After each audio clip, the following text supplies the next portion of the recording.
نحمده ونصلي على رسوله الكريم أما بعد فأعوذ بالله من الشيطان الرجيم بسم الله الرحمن الرحيم رب اشرح لي صدري ويسر لي أمري واحلل عقدة من لساني يفقهوا قولي رب زدنا علما اللهم فقهنا في الدين اللهم إنا نسألك علما نافعا وعملا متقبلا ورزقا طيبا آمین یا رب العالمین. اللہ اکبر. وَإِنَّكَ لَعَلَىٰ خُلُقٍ عَظِيمٍ. سبحان اللہ. یہ ہوتی ہے تعریف، یہ ہوتی ہے تعریف کہ اللہ پاک تعریف کرنے لگے کہ میرا نبی جو ہے عَلَىٰ خُلُقٍ عَظِيمٍ ہے. میرا نبی، یہ بھی کہا جا سکتا تھا کہ اچھے اخلاق والے ہیں آپ صلی اللہ علیہ وسلم. جب کہہ رہی ہیں نا اعلیٰ، اوپر اوپر، سمجھے اس بات کو. تو کیا ہے، جیسے کہ کوئی انسان، جیسے سمجھ لیں کہ خلق جو ہے نا، اخلاق جو ہے، آپ صلی اللہ علیہ وسلم کے نیچے اور آپ اس کے اوپر ہیں. جیسے سواری مطیع ہو جاتی ہے اور انسان اس کے اوپر آ جاتا ہے، اس کو ڈومینیٹ کرتا ہے، اسی طرح بلند اخلاق کے اس لیول پر ہیں کہ اخلاق عظیم بھی نیچے رہ جاتا ہے، آپ صلی اللہ علیہ وسلم اس سے اوپر. آپ یہ دیکھیں کہ کوئی انسان کسی تعریف کرے، جی آپ بڑے، آپ کا تو اخلاق بڑا اچھا ہے، آپ تو ویسے جتنے اچھے اخلاقی ہیں میں نے کوئی نہیں دکھا، تو انسان پھولے نہیں سماتا. اب اس بیچارے کو کیا پتا ہمارے جیسے نکمے گھروں میں کیسے ہیں، ہم غصے میں کیسے ہوتے ہیں، ہمیں کوئی ستاتا ہے تو ہم کیسے ہوتے ہیں. وہ کسی بیچارے کو کیا پتا، وہ تعریف کر دیتا، ہم بڑے خوش ہو جاتے.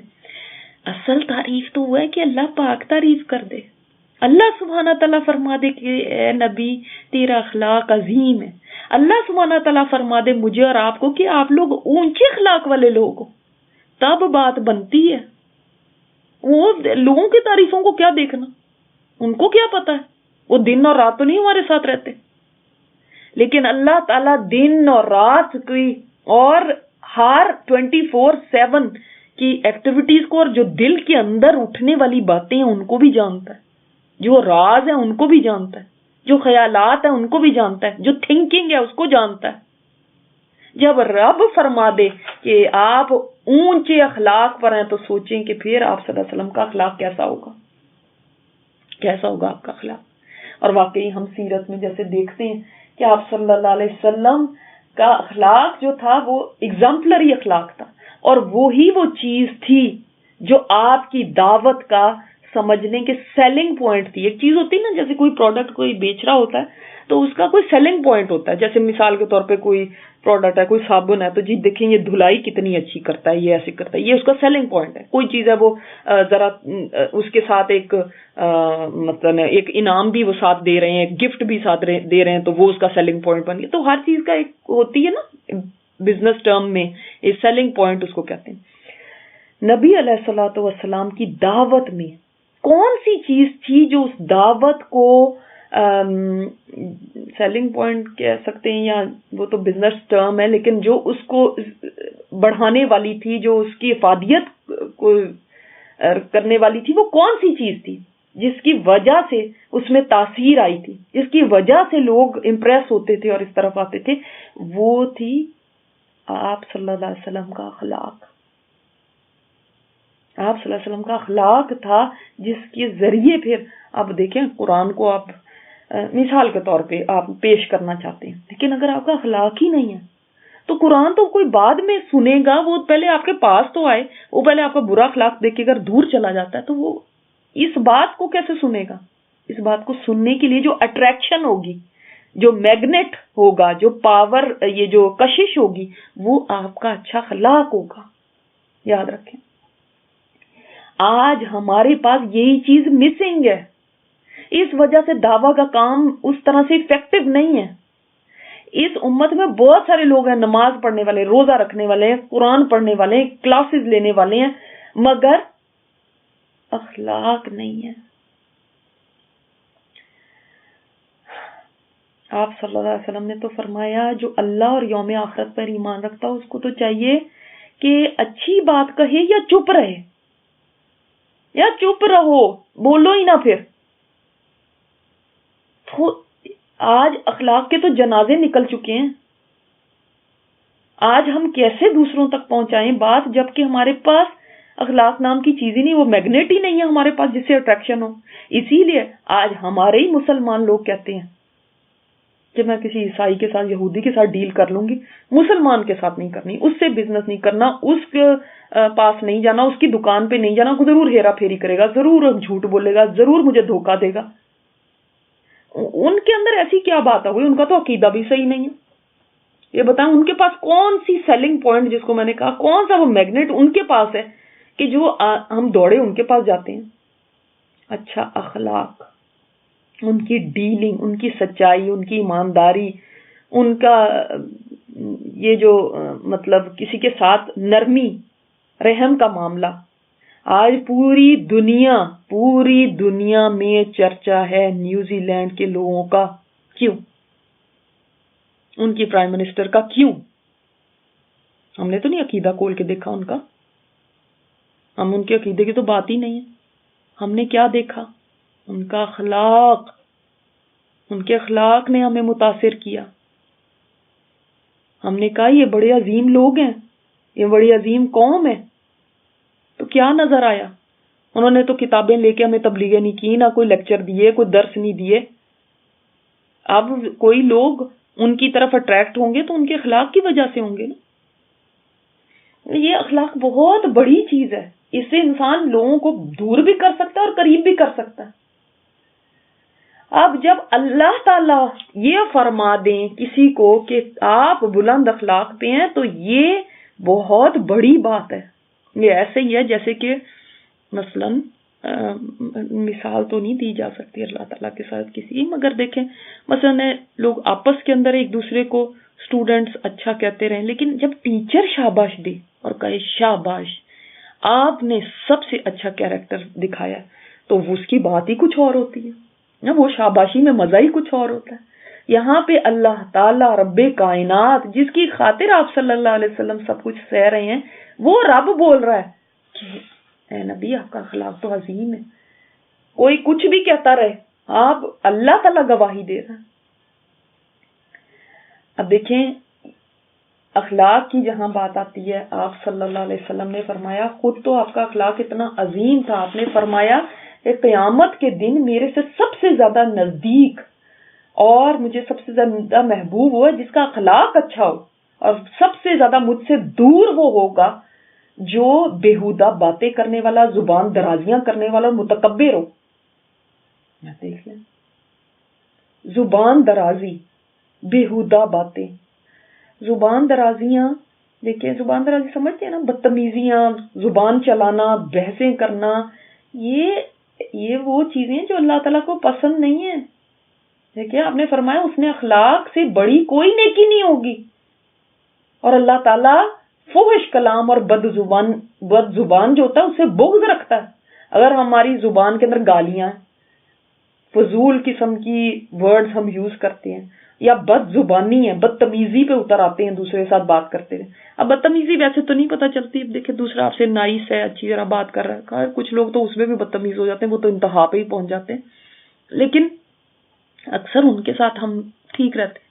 اصل بات وہاں آتی نا، ہماری مرضی کے خلاف کوئی کام ہو رہا ہے، میرا دل یہ چاہ رہا تھا، یہ کیوں ہوا، پھر ہمارا اخلاق دیکھا کریں گے کیسا ہوتا ہے. میری مرضی یہ تھی، کیوں ایسا کیا، اس کے بعد زبان کا پتہ چل جائے گا آپ کو کہ کتنی لمبی زبان نکلتی، اور ٹون میں کیا ہوتا ہے، ٹون کیسی ہوتی ہے، بدتمیزی کی، دوسرے کو لیٹ ڈاؤن کرنے کی، یہ بد اخلاقی کی باتیں ہیں نا. پھر فحش باتیں بھی نکلنے لگتی منہ سے. آپ صلی اللہ علیہ وسلم نے تو فرمایا کہ انسان اپنے اخلاق کی وجہ سے وہ درجے پا لیتا ہے جو نماز پڑھنے والا، رات کو نماز پڑھنے والا اور روزہ رکھنے والا، جو مسلسل نماز پڑھے روزے رکھے، اس کا جو درجہ ہوگا وہ یہ بندہ پا لیتا ہے جو کہ کیا ہے، صرف اچھا اخلاق والا ہے، اس کا والا مقام پا لیتا ہے انسان. اور روزانہ تہجد پڑھ رہا ہے، وہ تہجد ہی پڑھتا جا رہا ہے، وہ روزانہ روزے ہی رکھتا جا رہا ہے، اس کا کتنا اونچا درجہ ہوگا. یہ وہ والے درجے پالے گا، اس نے نہ تو روزے رکھے، نہ تو روزے سے مطلب ہے نفلی روزے، اور نہ ہی اس نے تہجدیں پڑھی ہیں، اس کے برابر درجہ یہ لے لیتا ہے. دیکھیں یاد رکھیں، کسی کو دعویٰ کرنا، اب آپ سب الحمدللہ یہ کورس مکمل ہونے کی طرف جا رہے ہیں، دعویٰ کے میدان میں آتے ہیں، کسی کو قرآن کی طرف بلاتے ہیں، آپ کے پاس زیادہ علم نہیں ہے نا تب بھی چل جائے گا اگر آپ کا اخلاق اچھا ہے، لیکن اگر آپ کا اخلاق صحیح نہیں ہے تو آپ کے پاس علم کے انبار بھی ہوں، آپ نے ہر طرح کے کورس بھی کر رکھے ہو، تب بھی کوئی فائدہ نہیں، الٹا نقصان ہی ہوگا۔ آپ کو پتہ نہیں ہے قیامت کے دن وہ بندہ جو اتنی نمازیں روزے سب نیکیاں پہاڑوں کے برابر لے کر آئے گا، پھر کسی کو اس نے برا بھلا کہا ہوگا، کسی کو تھپڑ مارا ہوگا، کسی کی غیبت کی ہوگی، کسی کے ساتھ یہ ناانصافی کی ہوگی، وہ ساری نیکیاں اس کی لے جائیں گے۔ دیکھیں نا اخلاق پھر کہاں تک انسان کو پہنچا دیتا ہے، اور بد اخلاقی اس کو کیسے گرا دیتی ہے لوگوں کی نظروں سے بھی۔ بعض دفعہ لوگ ڈر کے مارے ایسے بندے سے دور رہتے ہیں جس کا اخلاق برا ہو۔ اب ہم بھی اپنے آپ کو دیکھیں، جب ہماری مرضی کے خلاف کوئی چیز ہو رہی ہے، جو ہم چاہتے ہیں ویسا نہیں ہو رہا، پھر ہم کیا کرتے ہیں؟ زبان بے لگام ہو جاتی ہے، کھل جاتی ہے، اور بد تہذیبی بدتمیزی پہ آ جاتے ہیں، یا خاموش ہو جاتے ہیں اور ایک طرف ہو جاتے ہیں۔ اچھے وہ لوگ ہیں جو ٹھیک ہے غصہ آیا ہے لیکن خاموش ہو گئے، زبان کو کھول نہیں دیا انہوں نے، بدتمیزیوں پہ نہیں اترے۔ تو آپ صلی اللہ علیہ وسلم کے لیے آپ سیرت میں پڑھتے ہیں، ایک نہیں بے شمار واقعات آپ کو ایسے ملیں گے کہ جن کے اندر آپ کو پتہ چلے گا کہ آپ صلی اللہ علیہ وسلم نے اخلاق کے کیسے کمالات دکھائے۔ دیکھیں اچھوں سے اچھے ہونا تو چلو ایک بھلا انسان جو ہے نا وہ کر ہی لیتا ہے، لیکن بروں کے ساتھ بھی اچھا ہونا وہ پھر اعلیٰ پائے کا اخلاق ہے۔ آج تو وہ حال ہو گیا کہ کوئی اچھا بھی کرے تو دوسرا بدتمیزی کرنے لگتا ہے کہ اچھا چلو یہ تو اچھا کر رہا ہے، کوئی بات نہیں میں اب اور بڑھ جاؤں۔ تو اچھوں سے اچھے بھی ہونا وہ ہمارا کمال نہیں ہے۔ اب کوئی ہمارے ساتھ برا ہو رہا ہے، کیا پھر اب ہم اس کے ساتھ اچھے ہوتے ہیں؟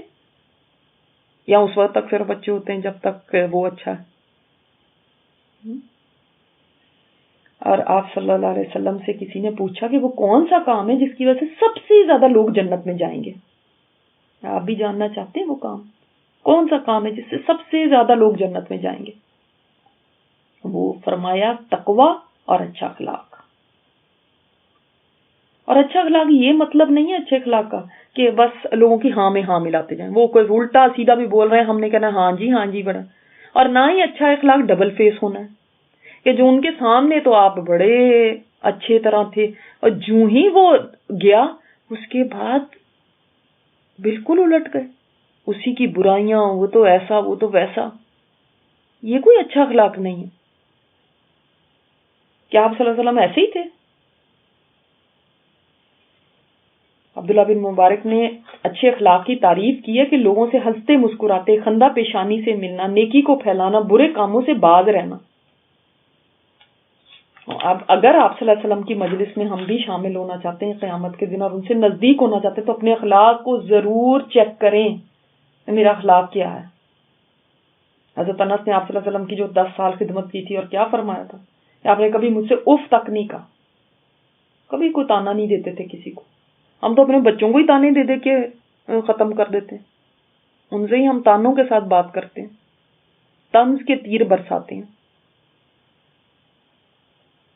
آپ صلی اللہ علیہ وسلم کبھی آپ نے فحش گوئی نہیں کی تھی، نہ بھی شور مچاتے پھرتے تھے بلند آواز سے، نہ باتیں کرتے تھے۔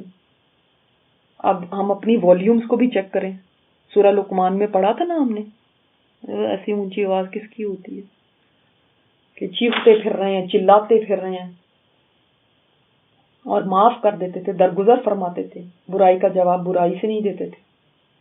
اسی طرح ایک اور جگہ پہ آتا ہے کہ حسین بن علی رضی اللہ تعالیٰ عنہما بیان کرتے ہیں کہ میں نے اپنے والد سے آپ صلی اللہ علیہ وسلم کی اپنے ہم نشینوں کے ساتھ سیرت کے متعلق سوال کیا تو انہوں نے کہا رسول اللہ صلی اللہ علیہ وسلم کے چہرے پر ہمیشہ بشاشت رہتی تھی، آپ بہت نرم مزاج، لیکن نرم مزاج ہونا بھی حسن اخلاق میں سے ہے۔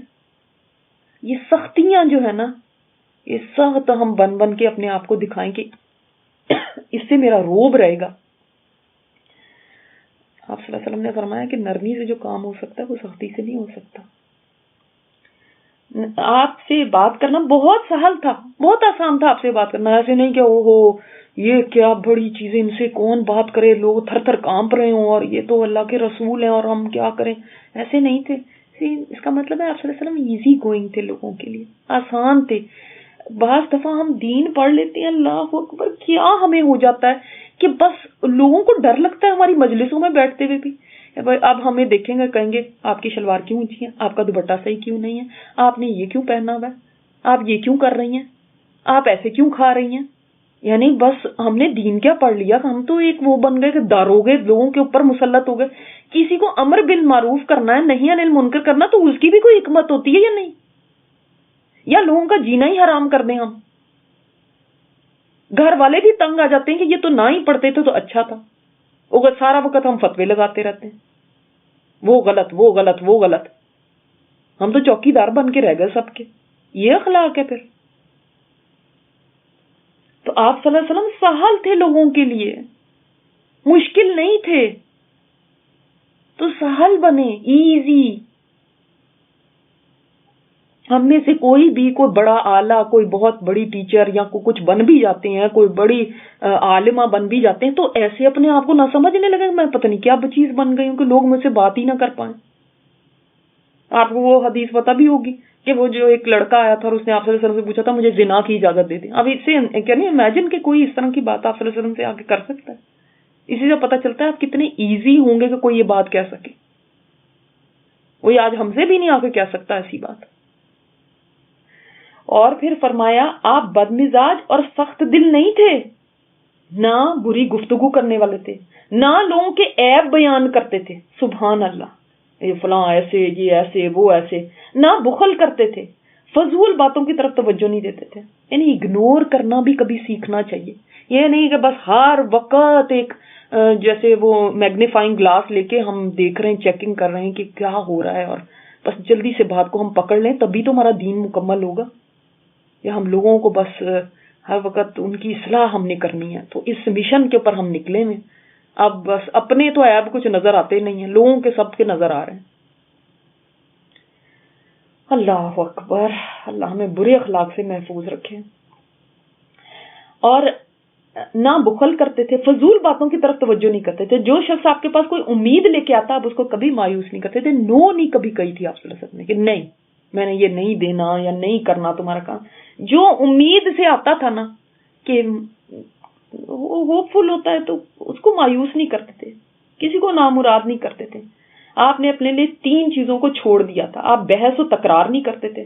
اب یہ تو ہسبینڈ سے ہی پوچھا جائے کہ ہم کتنی بحثیں کرتے ہیں گھروں میں، وہ بتائیں گے اچھی طرح کہ ہمارے اخلاق کیا ہیں. اور زیادہ باتیں نہیں کرتے تھے اور بے مقصد قوموں میں نہیں پڑے رہتے تھے. اس کی میں چیکنگ کروں، وہ فیس بک پہ وہ کیا کر رہا ہے، وہ کیا نہیں کر رہی، وہ کیا. یہ اخلاق ہے ہمارے. بے مقصد بات ہے نا یہ. ہمیں کیا کوئی کیا کر رہا ہے کیا نہیں کرنا، لا یعنی باتوں کو چھوڑ دیں. وہ کہاں گئی، آپ کہاں گئی نہیں تھی، کہاں سے آئی ہیں آپ نے یہ چیز کتنے کی خریدی ہے بھئی، آپ کو اسے کیا. ہاں اگر آپ کا کوئی ہوا آپ نے بھی لینی ہے تو چلو اس طرح سے انسان انفارمیشن کے لیے پوچھ رہا ہے تو الگ بات. یہ چیز کا کوئی تعلق نہیں، نہ ہم نے لینی، نہ ہمارا کچھ سے لینا دینا، نہ کچھ، ایسے ہی پوچھتے چلے جانا. ہاں آپ نے کسی کے گھر رشتہ کرنا تو ضرور پوچھیں اس کے بچوں کی پوری ڈیٹیلز. ادروائز اگر نہیں ہے آپ کا کوئی تعلق تو کیا ضرورت ہے قرید کی ایک ایک بات پوچھنے کی کہ وہ بچہ کدھر جاتا ہے، کیا کرتا ہے، کدھر سے آتا ہے. کیا ضرورت ہے ہمیں، اس کے گریڈز کیا ہیں، وہ یہ ہمارا کوئی اس سے کنسرن نہیں ہے. جب ان باتوں کو چھوڑ دیں گے تو خود ہی زبانیں بند ہو جائیں گی، ذرا خاموشی ہوگی. اگر دیکھا جائے تو ریکارڈنگ اگر ہم ایک دن کی اپنی کریں تو کیا اکثر باتیں فضول ہیں جن کا کوئی حاصل نہیں ہے، بے مقصد. اور اچھا بے مقصد کاموں میں نہیں پڑتے. آپ نے لوگوں کے لیے 3 چیزیں چھوڑ دی تھی. آپ کسی شخص کی مذمت نہیں کرتے تھے، نہ کسی کا عیب نکالتے تھے، نہ کسی کی چھپی ہوئی چیز کو معلوم کرتے تھے. جب آپ کو پتا ہے دوسرا کمفرٹیبل نہیں ہے آپ اس کی تنخواہ کیوں پوچھتے ہیں، آپ اس کی ایج کیوں پوچھتے ہیں.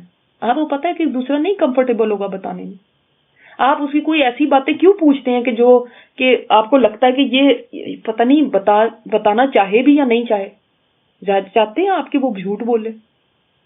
کسی کے گھر کے اندر کے حالات کیوں پوچھتے ہیں. یا تو کوئی اصلاح کرنی ہو تو ضرور پوچھیں، ادروائز کیا ہمارا تعلق ہے. اور صرف اسی معاملے میں بات کرتے تھے جس میں آپ کو ثواب کی امید ہوتی تھی، اور جب آپ گفتگو فرماتے تو آپ کے ہم مجلس اس طرح سروں کو جھکا لیتے تھے جیسے ان کے سروں پر پرندے ہوں، اور جب آپ خاموش ہوتے تب وہ آپ سے کوئی بات کرتے، اور وہ آپ کے سامنے کسی بات میں بحث نہیں کرتے تھے، اور جب کوئی شخص آپ سے بات کرتا تو سب اس کی بات ختم ہونے تک خاموش رہتے. جب آپ کے شرکائے مجلس ہنستے تو آپ صلی اللہ علیہ وسلم بھی ہنستے تھے. یہ نہیں کہ میرے سامنے کیوں ہنس رہے ہو، میں اتنا دیندار ہوں، ہنسنا تو گناہ ہے اور تمہیں رونا چاہیے، اور نہیں، جب وہ ہنستے تھے آپ صلی اللہ علیہ وسلم بھی ہنستے تھے. یعنی اپنے مجلس کے ساتھیوں کے ساتھ بڑے بڑے بن کے نہیں بیٹھتے تھے کہ میں تو اپنی تصویر لے کے ایک طرف بیٹھ جاؤں اور بس میں اللہ اللہ کر رہا ہوں. ان لوگوں کا کام ہے ہنسنا، ہمارا کہاں، ہم تو دین میں آ گئے، اب تو ہنسنا ختم ہو گیا. اور جس چیز پر وہ تعجب کرتے تھے اس پر آپ بھی تعجب کرتے تھے، وہ ایسے تعجب کی بات ہوتی اس پر آپ بھی کرتے تھے. جب کوئی اجنبی شخص سختی سے بات کرتا یا سوال کرتا تو آپ صبر کرتے تھے. بعض دفعہ لوگ نہیں ان کو سمجھ ہوتی، اور ایسے لوگ آپ کو بہت ملتے ہیں، بہت سختی سے بات کرتے ہیں، حالانکہ یو ڈونٹ ڈیزرو اٹ، لیکن پھر بھی کرتے ہیں. تو اس کا کیسے جواب دینا؟ حتیٰ کہ اگر آپ کے اصحاب اس پر سختی کرتے تو آپ فرماتے جب تم دیکھو کہ ضرورت مند اپنی حاجت طلب کر رہا ہے تو تم اس کے ساتھ نرمی کیا کرو. آپ کئی دفعہ دیکھتے ہیں کہ حضرت عمر کھڑے ہو گئے، میں اس کو فکس کرتا ہوں، لیکن آپ نے نہیں، آپ بغیر نوازش اور عطا کے اپنی تعریف کو قبول نہیں کرتے تھے. ہاں، آپ کسی کو کچھ عطا کرتے اور وہ آپ کی تعریف کرتا تو آپ قبول کر لیتے. آپ کسی کے کلام کو کاٹتے نہیں تھے، حتیٰ کہ جو شخص حق سے تجاوز کرتا تو پھر اس کی بات کاٹ کر اس کو روکتے یا وہاں سے اٹھ جاتے تھے. کوئی ایسی فضول باتوں میں چلا گیا تو پھر آپ صلی اللہ علیہ وسلم بات کاٹتے تھے. یہ شمائل ترمذی میں ہیں آپ صلی اللہ علیہ وسلم کے جو اخلاقی باتیں. اور پھر جیسے آپ صلی اللہ علیہ وسلم اپنے گھر میں کام کیا کرتے تھے. اگر ہم یہ سارے میں جائیں تو اس کے اوپر پورا لیکچر ہو سکتا ہے، اس لیے ہم میرے خیال میں یہیں پہ میں چھوڑ دیتی ہوں، اور بہت ساری باتیں ہیں لیکن میں اس کو رکھ دیتی ہوں کتاب کو. تو ہم آگے چلتے ہیں، پھر انشاءاللہ کبھی زندگی رہی تو اس کے اوپر لیکچر کر لیں گے. تو آپ صلی اللہ علیہ وسلم علی خلق عظیم فستبصر ویبصرون، اللہ تعالیٰ نے تو یہ گواہی دے دی، بس ان قریب تم بھی دیکھو گے وہ بھی دیکھیں گے. کیا چیز؟ بِأَيِّكُمُ الْمَفْتُونُ، کہ کون تم میں سے مجنون ہے. یہ تو آپ کو ایسی باتیں سناتے ہیں نبی، تو ٹھیک ہے ان کو کہیں تم بھی دیکھ لینا ہم بھی دیکھ لیں گے. اس میں ان کے لیے دھمکی ہے اور آپ صلی اللہ علیہ وسلم اور آپ کے ساتھیوں کے لیے موٹیویشن بھی ہے اور حوصلہ افزائی بھی ہے. آپ فکر نہ کریں، ایک دن وہ آئے گا، سب کو پتہ چل جانا ہے کون تھا مجنون. ان ربک هو عالم بمن ضل عن سبیلہ وہو عالم بالمہتدین. کاش یہی بات ہمیں یقین آ جائے اس کا کہ بے شک رب تیرا وہ تو جانتا ہے نا، وہ زیادہ جانتا ہے کہ کون بھٹکا ہوا ہے اس کے راستے سے اور کون ہدایت پانے والوں میں سے. یہ اگر بات سمجھ آئے تو انسان کو تسلی ہو جاتی ہے کہ اگر جتنے لوگ تانے دے رہے ہیں، جتنے لوگ اس کو کچھ نہیں سمجھ رہے ہیں، ان کو تو سمجھ نہیں ہے، لیکن اللہ دیکھ رہا ہے کون ہدایت پہ ہے، کون سیدھے راستے پر ہے، کون گمراہ ہوا پر. اللہ کو پتا ہے نا. بس مجھے ان سے کوئی سرٹیفکیٹ نہیں چاہیے کہ میں کیسی ہوں، میں کہ ہدایت پہ ہوں نہیں ہوں. تم تو پاگل ہو گئی ہو، تم تو فنیٹک ہو گئی ہو، تم ایکسٹریم پہ ہی چلی گئی ہو. اللہ تو جانتا ہے نا، اللہ تعالیٰ کو سب کا پتا ہے. سبحانک اللہم و بحمدک نشہد ان لا الہ الا انت نستغفرک و نتوب الیک.